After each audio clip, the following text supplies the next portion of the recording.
এই যে আমাদের বাড়ির পাশেই সরষা ক্ষেত, দেখুন কত সুন্দর সরষা ক্ষেত। এই যে সরষা ক্ষেত, আর ওই যে আমাদের বাড়ি, ওই তো আমাদের বাড়ি দেখা যাচ্ছে, ওই যে বড় বড় ওই যে ঘর দেখা যাচ্ছে, ওটা আমাদের বাড়ি, ওটা আমাদের বাড়ি। এই দেখুন, আর এই পাশে দেখুন ওই যে জায়গায় হালি তুলতেছে আমার আমার ভাইস্তার, আমার ভাইয়ের বউ। খেতে খেতে আপনার আর ধান বুনবে সেজন্য।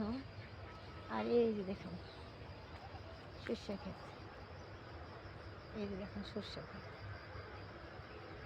পাশে, মানে বাড়ির পাশে অসাধারণ সুন্দর একটা দৃশ্য।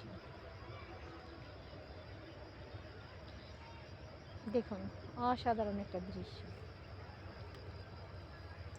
খুবই ভালো লাগে। সর্ষে ফুলের ঘ্রাণ, এত সুন্দর একটা ঘ্রাণ বের হয় সকাল হলে, খুবই ভালো লাগে, মন মাতানো একটা ঘ্রাণ।